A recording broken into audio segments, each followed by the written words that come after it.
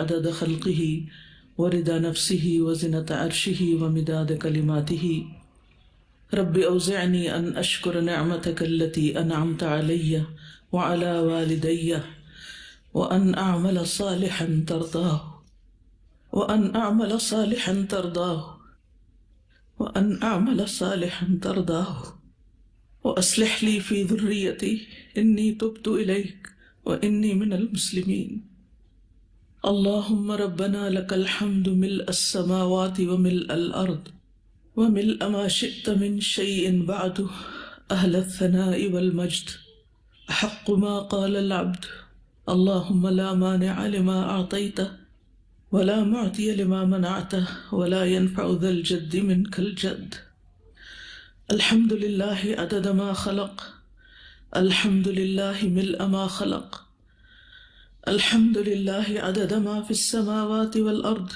الحمد للہ ملء ما في السماء والأرض الحمد للہ ملء ما خلق الحمد للہ عدد ما احصى كتابه والحمد للہ ملء كل شيء والحمد للہ ملء كل شيء رب أعني ولا تعن علي وانصرني ولا تنصر علي وامكر لي ولا تمكر علي واهدني ويسر هداي إلي وانصرني على من بغى علي اللهم اجعلني لك شاكرا لك ذاكرا لك راهبا لك متوعا إليك مخبتا أواها منيبا رب تقبل توبتي واغسل حوبتي وأجب دعوتي وثبت حجتي واهد قلبي وسدد لساني واسلل سخيمة قلبي اللهم أصلح ذات بيننا اللهم ألف بين قلوبنا وأصلح ذات شأننا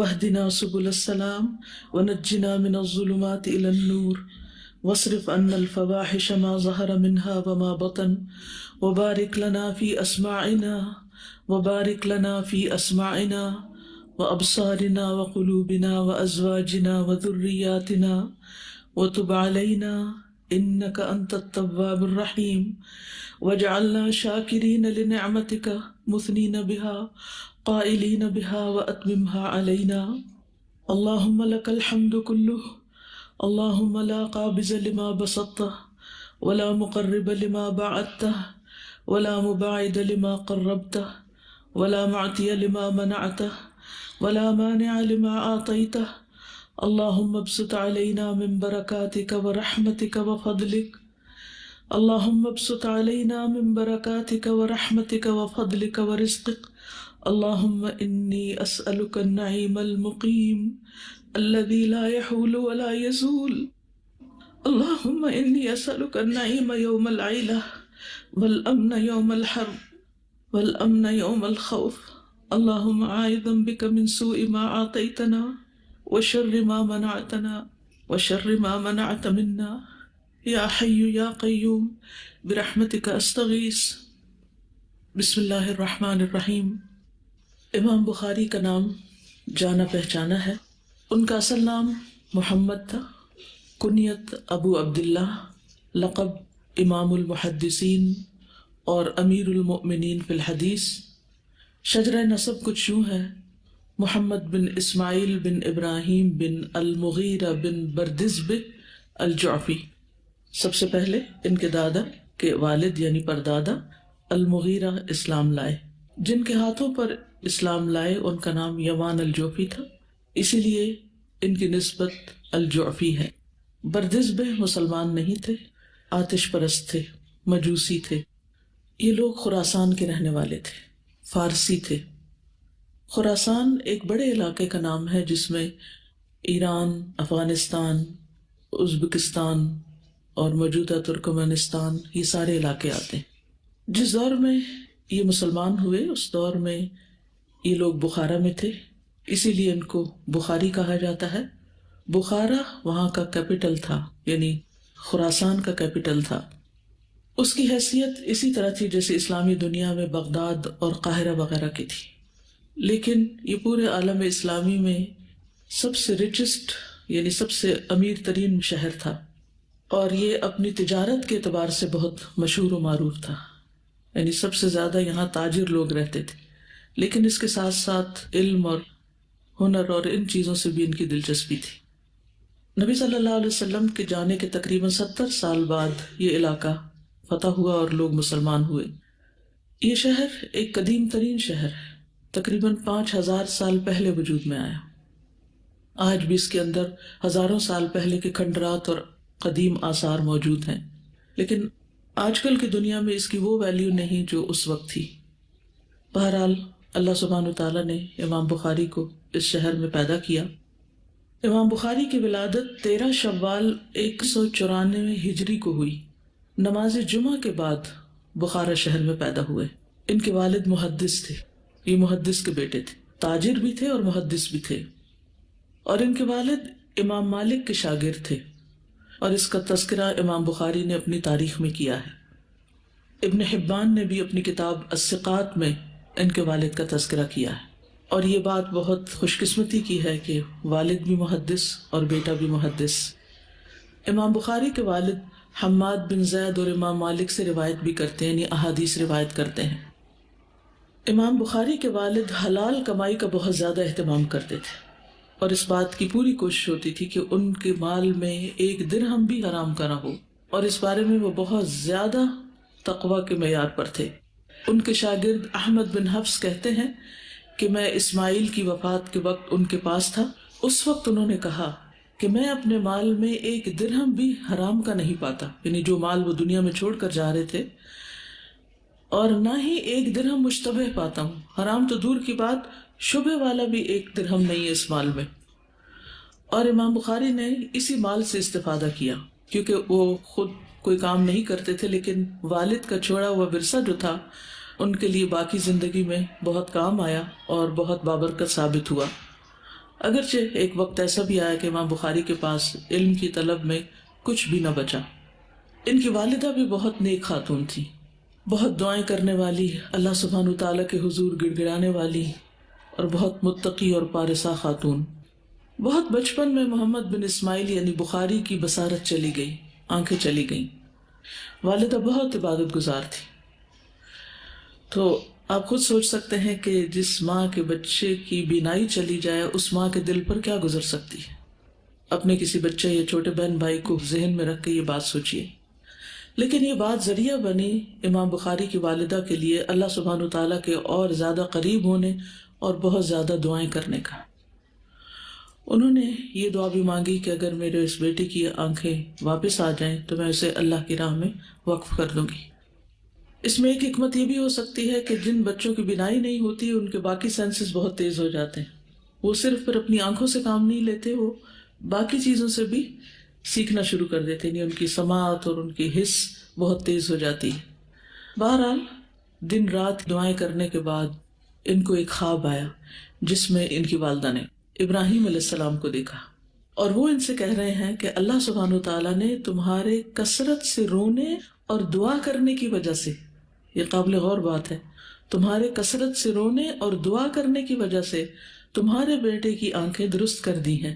وہ کہتی ہیں کہ جب صبح ہوئی اور امام بخاری اٹھے تو وہ دیکھ رہے تھے۔ تو علماء کہتے ہیں کہ امام بخاری کے بخاری بننے میں اور اس مقام تک پہنچنے میں جو اصل ہاتھ ہے پیچھے، یہ جس کو سارا کریڈٹ جاتا ہے، وہ ماں ہے۔ تو اس سے اندازہ لگائیے کہ ماں کا رول کتنا بڑا ہوتا ہے۔ مائیں خود تو امام بخاری نہیں بن سکتی، لیکن ان کی گودوں سے امام بخاری پیدا ہوتے ہیں۔ تو جتنی بھی مائیں ہیں وہ بچوں کی صرف تعلیم و تربیت ہی کی فکر نہ کریں، اس کے ساتھ ساتھ کثرت سے ان کے لیے دعائیں کریں اور روئیں اللہ کی بارگاہ میں۔ امام بخاری کی والدہ نے ان کی نظر لوٹنے کے بعد انہیں چھوٹی سی عمر میں ہی مدرسے میں داخل کروا دیا۔ 10 سال کی عمر تک وہ اس مدرسے میں رہے اور ہر طرح کا علم حاصل کیا۔ جب 16 سال کے ہوئے تو ان کو ان کے بھائی کے ہمراہ حج کے لیے لے گئی۔ حج کے بعد وہ خود اور ان کے بھائی یعنی امام بخاری کے بھائی احمد واپس آ گئے اور والدہ امام بخاری کو وہیں پر چھوڑ آئی، یعنی مزید علم سیکھنے کے لیے۔ وہاں پھر کچھ عرصہ تک امام بخاری مکہ میں رہے اور اس کے بعد انہوں نے اسلامی دنیا کے مختلف علاقوں کا سفر کیا۔ مکہ سے علم حاصل کرنے کے بعد باقی علاقے جیسے مدینہ ہے، حجاز کے بعد بغداد، مصر، شام، عراق، ان سب علاقوں میں امام بخاری نے مختلف علماء سے احادیث جمع کی، سیکھا، علم حاصل کیا، اور اس دوران ہر سال یعنی آئندہ تقریباً 5-6 سال تک وہ ہر سال حج بھی کرتے رہے، کیونکہ حج کا موقع ایسا موقع ہوتا ہے جس میں دنیا بھر سے علماء اکٹھے ہوتے ہیں، تو اس موقع پر پھر وہ ان سے سیکھنے میں، علم حاصل کرنے میں اپنا وقت لگاتے۔ امام بخاری کے والد جب امام بخاری ابھی چھوٹے تھے تو اس وقت ہی فوت ہو گئے، تو تعلیم اور تربیت کی ساری ذمہ داری ان کی والدہ پر آ پڑی، اور آپ نے جب سے ہوش سنبھالا ان کے دل میں حدیث کو حفظ کرنے کا، زبانی یاد کرنے کا شوق تھا، تو جو کچھ بھی یہ سیکھتے رہے اس میں جو نمایاں چیز تھی وہ حدیثوں کو یاد کرنا تھا۔ یعنی قرآن مجید تو اکثر لوگ حفظ کر لیتے ہیں، یاد کر لیتے ہیں، لیکن حدیث کا علم، حدیث کو یاد کرنا، اور خاص طور پر آج کے دور میں یہ ناپید ہوتا چلا جا رہا ہے۔ محمد بن نبی حاتم کہتے ہیں کہ میں نے ابو عبداللہ امام بخاری سے پوچھا کہ آپ کے ابتدائی حالات کیسے تھے، یعنی شروع میں بچپن آپ کا کیسے گزرا۔ وہ کہتے ہیں کہ مجھے حدیث کا شوق اس وقت دیا گیا جب میں ابھی مکتب میں تھا، یعنی بالکل چھوٹا سا بچہ تھا اور ابتدائی تعلیم حاصل کر رہا تھا، اس وقت مجھے حدیث کا شوق دیا گیا۔ اس سے کیا بات سیکھنے کو ملتی کہ بچوں کو دینی علوم کا شوق کب سے دینا چاہیے۔ تو میں نے پوچھا آپ کی عمر اس وقت کیا تھی؟ انہوں نے کہا 10 سال یا اس سے بھی کم۔ پھر 10 سال کی عمر کے بعد میں مکتب سے فارغ ہوا، اور اس عمر سے یعنی 10 سال کی عمر سے انہوں نے محدثین کے پاس جانا شروع کیا اور ان کی مجلسوں میں بیٹھنے لگے۔ ہمارے 10 سال کے بچے کیا کرتے ہیں؟ کیا وہ علماء کی مجالس میں لائے جاتے ہیں؟ وہ کہاں جاتے ہیں، کیا کرتے ہیں؟ ان کو تو چھوڑیے، ہم خود کیا کرتے ہیں؟ ہمارے دن کا اکثر حصہ، اکثر وقت کس کام میں گزرتا ہے؟ ہم خود حدیث کی کتابیں کتنی کھولتے ہیں، خود سے پڑھنے کی کتنی کوشش کرتے ہیں، خود سے کتنا جانتے ہیں۔ اللہ سبحانہ و تعالیٰ نے امام بخاری کو قوت حافظہ بہت دی تھی، فوٹوگرافک میموری تھی۔ کسی بھی چیز کو حفظ کرنے کے لیے، یاد کرنے کے لیے صرف ایک دفعہ پڑھنا یا سننا کافی تھا، اور وہ اس طرح ازبر ہو جاتی تھی جس طرح کسی کتاب میں لکھی ہوئی ہو، یعنی ان کے حافظے میں اس طرح پرنٹ ہو جاتی تھی چیز۔ ابو عمر سلیم بن مجاہد کہتے ہیں کہ میں محمد بن سلام بیکندی محدث کے پاس تھا، تو انہوں نے کہا اگر تم اس سے پہلے آتے تو ایک ایسا لڑکا دیکھتے جس کو 70,000 حدیثیں یاد ہیں۔ 70,000 حدیثیں۔ محمد بن سلام بیکندی جو ہیں یہ امام بخاری کے استاد ہیں، اور استاد بھی کیسے، ان کو پڑھنے کا کتنا شوق تھا اور لکھنے کا اور علم حاصل کرنے کا۔ ایک مجلس میں وہ حدیث لکھ رہے تھے استاد سے سن کر، تو اتنے میں ان کا قلم ٹوٹ گیا، تو انہوں نے ایک دم آواز لگائی کہ مجھے 1 دینار میں کون قلم دے گا؟ تو بہت سے لوگوں نے اپنے قلم ان کی طرف پھینک دی۔ 1 دینار میں سینکڑوں قلم آ سکتے تھے، لیکن انہوں نے وقت بچانے کے لیے اور اپنے علم کو محفوظ کرنے کے لیے پیسے کو نہیں دیکھا، یہ دیکھا کہ فوری طور پر میں اپنا کام کس طرح جاری رکھ سکتا ہوں۔ یعنی اس سے پتہ چلتا ہے کہ خود انہیں علم کو سمیٹنے کا، محفوظ کرنے کا، سیکھنے کا کیسا شوق تھا۔ تو ان کے شاگرد تھے امام بخاری۔ تو بہرحال وہ کہتے ہیں کہ میں اس کی تلاش میں نکلا، یہاں تک کہ اسے ملا اور کہا تم وہ ہو جو کہتے ہو کہ مجھے 70,000 حدیثیں یاد ہیں؟ تو امام بخاری نے کہا ہاں، بلکہ اس سے بھی زائد، بلکہ جس حدیث کی نسبت آپ سوال کریں گے، خاص صحابی سے مروی ہو یا تابعی سے یا ان کے اکثر راویوں کی تاریخ پیدائش، تاریخ وفات، جائے سکونت، میں یہ بھی سب بتا سکتا ہوں۔ یعنی صرف حدیثیں نہیں بتا سکتا، بلکہ اس کے ساتھ ساتھ روایت کرنے والے خاص صحابی ہوں، تابعی ہوں یا ان کے بعد کے لوگ ہوں، ان کے نام، تاریخ پیدائش اور کہاں کے تھے وہ بھی بتا سکتا ہوں. اور میں صحابہ یا تابعین کی حدیث سے جو بھی حدیث روایت کرتا ہوں اس کی ایک اصل ہوتی ہے جس کو میں کتاب اللہ اور سنت رسول صلی اللہ علیہ وسلم سے یاد کرتا ہوں، یعنی ایک طرح سے سمجھ کے یاد کرتا ہوں. حاشد بن اسماعیل کہتے ہیں، یہ ان کے کلیگ ہیں، بیکندی تو ان کے استاد ہیں، لیکن حاشد اچھا نام ہے اگر کسی کو رکھنا ہو. جی، جیسے راشد لکھتے ہیں نا، ایسے حاشد بن اسماعیل بیان کرتے ہیں کہ امام بخاری ہمارے ساتھ حدیث حاصل کرنے کے لیے بصرہ کے شیوخ کے پاس آتے جاتے، حالانکہ وہ ابھی بچے تھے. 16 دن گزر گئے، امام بخاری کے ساتھ ہی لکھتے رہے، لیکن امام بخاری لکھتے نہیں تھے. تو ہم سب نے، یعنی حاشد اور ان کے ساتھیوں نے ان کو بہت ملامت کی کہ تم ایسے ہمارے ساتھ چل دیے اور اپنا وقت ضائع کر رہے ہو، اپنی عمر ضائع کر رہے ہو، نہ کچھ لکھتے ہو نہ کچھ توجہ کرتے ہو. تو امام بخاری نے کہا اپنی کاپیاں لاؤ. وہ کہتے ہیں ہم نے کاپیاں نکالی تو ان میں 15,000 سے زیادہ حدیثیں لکھی ہوئی تھی. امام بخاری نے وہ پڑھنا شروع کر دی اور زبانی سنانا شروع کر دی، اور یہاں تک کہ انہوں نے اپنی کاپیوں کی تصحیح شروع کر دی امام بخاری کی حدیثیں سن کر. تو اس سے آپ اندازہ لگا سکتے ہیں کہ اللہ سبحانہ وتعالیٰ نے ان کو حافظہ بھی کیسا دیا تھا. اور یہاں سے مجھے یہ بات سمجھ آتی ہے کہ اللہ تعالیٰ کی پلاننگ کیسے تھی کہ وہ بچپن میں بیمار ہوں، ان کے والد فوت ہو جائیں، ان کی ماں دعائیں کریں، بخار ہو ان کو، وہ نابینا ہو جائیں، پھر ان کی ماں ان کے لیے دعائیں کریں، پھر ان کا حافظہ اتنا زیادہ ہو، اور پھر واقعی ایک جد و جہد کے بعد اور محنت کے بعد اور کوشش کے بعد وہ اس دین کی خدمت کریں. یعنی جب انسان ساری باتیں پڑھ کے تو ان کو بیک ٹریک کرتا ہے، پیچھے لاتا سارا، یہ سب کچھ ہوا کیسے، کہاں سے شروع ہوا، کیسے ہوا، تو انسان حیران ہو جاتا ہے. اللہ تعالیٰ کس طرح اپنے دین کی خدمت لیتا ہے اور کس کو چنتا ہے، اور پھر اس کی حکمت سمجھ میں آتی ہے. اگر فقہ القلوب کا باب حکمت کا آپ کو یاد ہو، اس وقت تھوڑا سا ذہن میں ہو کہ کس دل کو اللہ ہدایت دیتا ہے، کس انسان کو اللہ اپنے دین کی خدمت کے لیے چن لیتا ہے، اور کس کو گمراہ کرتا ہے اور کیوں کرتا ہے، تو اللہ تعالیٰ کا ایک ایک فیصلہ بہت ہی حکمت پر مبنی ہوتا ہے. پھر اسی طرح ابتدائی زمانے میں جو ان کی ذہانت اور ان کا حفظ تھا، اس کے بارے میں بھی ایک واقعہ ملتا ہے. امام بخاری کہتے ہیں کہ میں امام داخلی وغیرہ کے پاس آنا جانا شروع ہو گیا، تو ایک دن وہ لوگوں کو پڑھا رہے تھے. وہ کہہ رہے تھے سفیان یعنی ابن عیینہ عن ابی زبیر یعنی محمد بن مسلم بن تدرس عن ابراہیم النخعی، یعنی حدیث کی سند بیان کی انہوں نے.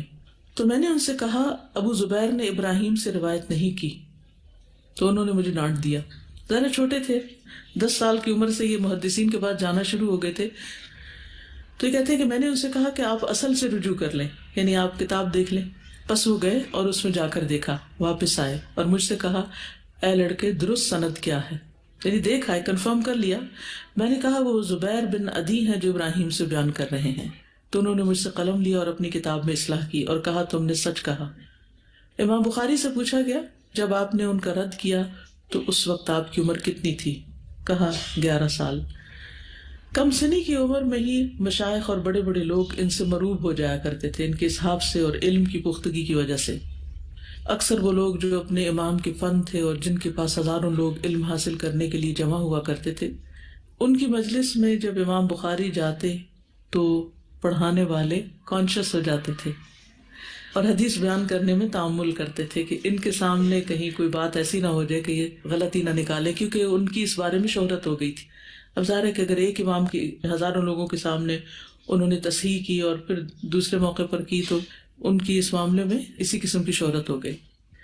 تو ائمہ اور اساتذہ امام بخاری کے سامنے اپنی کتاب پیش کرتے تھے تاکہ وہ اس کی تصحیح کر دیں. ابو جعفر محمد بن ابی حاتم کہتے ہیں کہ میں نے اپنے کسی ساتھی سے سنا، وہ کہہ رہا تھا کہ میں محمد بن سلام بیکندی کے پاس تھا تو محمد بن اسماعیل ان کے پاس چلے آئے. جب وہ چلے گئے تو محمد بن سلام نے کہا یہ بچہ جب بھی میرے پاس آیا میں حیرت میں ڈوب گیا اور حدیث کا معاملہ مجھ پر مشتبہ ہو گیا، یعنی کانفیڈنس لوز کر کے، اور جب تک وہ چلا نہیں جاتا میں مسلسل خوف میں مبتلا رہتا ہوں کہ ابھی کوئی غلطی نکل آئے گی. یعنی عام طور پر استاد کی موجودگی میں شاگردوں کا یہ حال ہوتا ہے، یہاں شاگرد کی موجودگی میں استادوں کا یہ حال ہوتا ہے. سبحان اللہ. محمد بن اسماعیل بخاری کہتے ہیں کہ جب میں سلیمان بن حرب کے پاس جاتا تو وہ کہتے شعبہ کی غلطیاں ہم سے بیان کرو، یعنی راوی کے علل بیان کرو. پھر عبداللہ بن یوسف فریابی ہیں، انہوں نے امام بخاری سے کہا اے ابو عبداللہ میری کتابوں کو دیکھو، ان میں جو غلطی ہے اس کے بارے میں مجھے بتاؤ. تو انہوں نے کہا جی یعنی ٹھیک ہے. اسی طرح فتح بن نوح نیشا پوری کا قول ہے میں علی ابن المدینی کے پاس آیا. علی ابن المدینی بغداد میں رہتے تھے اور یہ بھی امام بخاری کے استادوں میں سے تھے. یہ وہ بڑے بڑے محدث تھے، علی ابن المدینی، یحییٰ ابن معین، امام احمد بن حنبل، جو بغداد میں تھے اور جن کی وجہ سے بغداد ایک لرننگ سینٹر بن گیا تھا. اور امام بخاری ان سے بہت متاثر تھے. تو کہتے ہیں کہ میں علی بن المدینی کے پاس آیا، میں نے دیکھا کہ محمد بن اسماعیل یعنی بخاری ان کے دائیں ہاتھ بیٹھے ہیں رائٹ سائڈ پہ. میں نے دیکھا کہ علی بن المدینی جب حدیث بیان کرتے ہیں تو امام بخاری کی طرف دیکھتے ہیں، یعنی ایک طرح سے ان سے کنفرمیشن چاہتے ہیں. امام بخاری کہتے ہیں کہ میں امام حمیدی کے پاس اس وقت گیا، یہ بھی ان کے استاد ہیں، جب میں 18 سال کا تھا. تو ان کا ایک دوسرے محدث کے ساتھ حدیث میں اختلاف ہو گیا. تو جب امام حمیدی نے مجھے دیکھا تو کہا اب وہ آ گیا ہے جو ہمارے درمیان فیصلہ کرے گا. اب یہ دونوں استاد ہیں، بڑے ہیں اور فیصلہ کروا رہے ہیں ایک چھوٹی عمر کے لڑکے سے، اور اس کی عمر کیا ہے 18 سال ہے. تو ان دونوں نے مجھ پر حدیث پیش کی تو میں نے امام حمیدی کے حق میں فیصلہ دے دیا کیونکہ ان کی بات درست تھی. اسی طرح انہوں نے علم حاصل کرنے کے لیے سفر کیے، جیسا کہ پہلے میں نے عرض کیا ہے کہ 16 سال کی عمر میں حج کے لیے گئے تھے اور پھر وہاں جا کر 16 سال تک مسلسل سفر بھی کرتے رہے، علم حاصل بھی کرتے رہے اور اس کے ساتھ ساتھ صحیح بخاری کو ترتیب دیتے رہے. جب مکہ میں حدیث کا علم حاصل کرنے کے بعد مدینہ گئے تو اس وقت ابھی ٹین ایجر ہی تھے. وہاں پر انہوں نے اپنی تاریخ الکبیر لکھی، اور تاریخ الکبیر کے مسودے کے بارے میں آتا ہے کہ وہ چاندنی راتوں میں لکھا. یعنی اس وقت راتوں کے وقت اتنی روشنی نہیں ہوتی تھی تو ان کی نگاہ بھی بہت تیز ہوگی، یعنی اللہ نے دعاؤں کے بعد جو نگاہ دی وہ کہیں زیادہ بہتر تھی اس سے پہلے تھی. ابن کثیر کہتے ہیں کہ امام بخاری 8 بار بغداد گئے، 8 بار، اور ہر بار وہ امام احمد بن محمد بن حنبل کے ساتھ اکٹھے ہوتے تو وہ انہیں بغداد میں اقامت اختیار کرنے پر آمادہ کرتے. لیکن بخاری کی اپنی ترجیحات تھی، وہ ایک جگہ پر نہیں بیٹھے، وہ مختلف جگہ پر گھومتے پھرتے رہے اور علم حاصل کرتے رہے. خطیب بغدادی کہتے ہیں کہ امام بخاری نے مختلف شہروں کے محدثین کی طرف سفر اختیار کیا، خراسان اور عراق کے تمام شہروں میں کتابت کی، اور حجاز، شام، مصر اور بغداد میں کئی بار گئے. یعنی بار بار سفر کرتے رہے، ایک جگہ نہیں رہے، اور ساتھ ساتھ اپنا کام کرتے رہے. کہیں پر کوئی کتاب لکھی، کہیں پر کوئی کتاب لکھی. اس کے علاوہ یہ کہ علم کے حصول کے بعد جب یہ لکھنے کا کام کرتے تھے تو لوگوں سے بالکل الگ تھلگ ہو جاتے تھے، سوشلائزنگ چھوڑ دیتے تھے. امام بخاری کہتے ہیں کہ حج کرنے کے بعد میں مدینہ میں 1 سال تک لوگوں سے بالکل الگ تھلگ ہو کر رہا. اس دوران حدیث لکھنے میں مشغول رہا. اس سے کیا سبق سیکھنے کو ملتا ہے؟ بہت فوکس چاہیے ہوتا ہے. جب آپ نے کچھ لکھنا ہو تو اس کے لیے اپنی ساری تھاٹس کو آپ نے مرکوز کرنا ہوتا ہے، and otherwise you can not right with mind جو کہ منتشر ہو. دنیا کے اکثر بڑے بڑے رائٹرز کے بارے میں جب آپ پڑھتے ہیں تو جب وہ لکھنا چاہتے ہیں، چاہے وہ ناول لکھ رہے ہیں یا تاریخ لکھ رہے ہیں یا کوئی بھی کتابیں لکھ رہے ہیں، تو وہ اپنا گھر بار اور اپنی جگہ چھوڑ کر دوسری جگہ پر سفر اختیار کر لیتے ہیں یا ایک طرح سے ہجرت کر لیتے ہیں اور آئسولیٹڈ جگہوں پہ چلے جاتے ہیں. پھر اسی طرح یہ کہ حصول علم کے دوران انہوں نے بار بار حج بھی کیے. وہ کہتے ہیں میں بصرہ میں 5 سال رہا، اس دوران میری کتابیں بھی میرے ساتھ تھی. میں ہر سال حج کو جاتا اور واپس آ کر تصنیف کے کام میں مشغول ہو جاتا.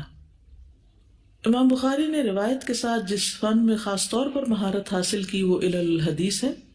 امام ترمذی کہتے ہیں کہ میں نے عراق اور خراسان میں محمد بن اسماعیل سے زیادہ کوئی بھی علل، تاریخ اور اسانید یعنی حدیث کی جو سند وغیرہ ہوتی ہے اس کی معرفت والا نہیں دیکھا. علل ہوتا ہے کسی بھی حدیث کے اندر ایسا چھپا ہوا ڈیفیکٹ یا چیز کہ جو عام لوگوں کو روایت میں نظر نہیں آتا. یعنی صرف ظاہری طور پر ہی اس کی اصلاح کرنے والے نہیں تھے بلکہ بہت گہری نظر سے احادیث کی صحت کو جانچا. احمد بن حمدون کہتے ہیں کہ میں نے سعید بن مروان کے جنازے میں محمد بن اسماعیل کو دیکھا. محمد بن یحییٰ زہلی امام بخاری سے اسماء، روات اور کنیتوں اور علل الحدیث سے متعلق سوالات پوچھ رہے تھے، اور محمد بن اسماعیل ان سے تیر کی طرح گزر رہے تھے، گویا کہ وہ قل هو اللہ احد پڑھ رہے ہوں. یعنی جس طرح ہم قل هو اللہ احد آسانی سے سنا سکتے ہیں، اور ہم میں سے ہر ایک قل هو اللہ تو پڑھ ہی سکتا ہے قرآن مجید میں، تو اسی طرح وہ علم الحدیث کے بارے میں، مختلف روات جو تھے ان کی کنیتوں کے بارے میں، ناموں کے بارے میں، جو بھی سوال آتا اس کو بتاتے جا رہے تھے. اور یہ کہاں ہو رہا تھا؟ جنازے میں. اس سے کیا بات سیکھنے کو ملتی؟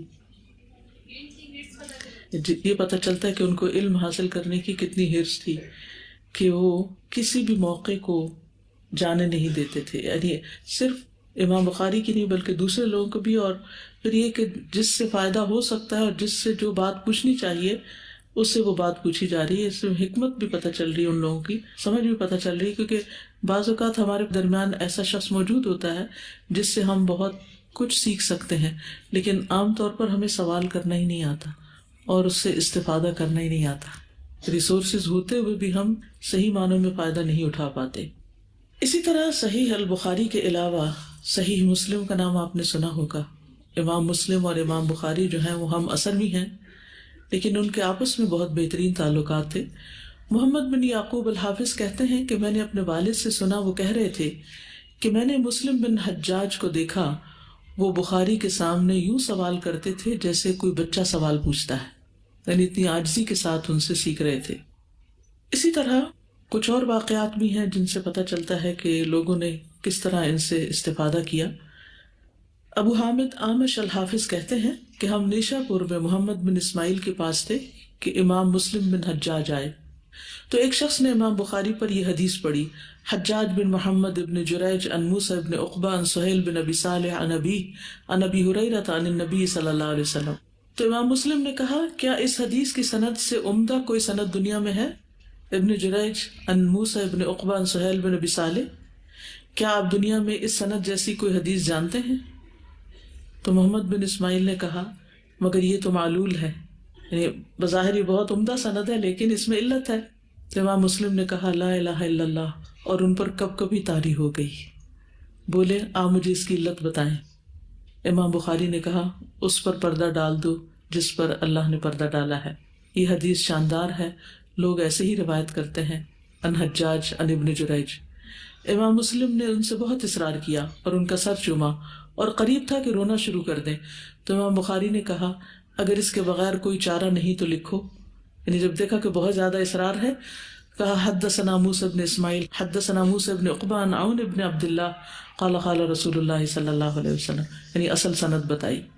تو امام مسلم نے کہا آپ سے وہی شخص بغض رکھے گا جو آپ کا حاسد ہے، یعنی ورنہ باقی سب محبت کریں گے، صرف وہی آپ سے نفرت کریں گے جو آپ سے حسد کرتے ہیں.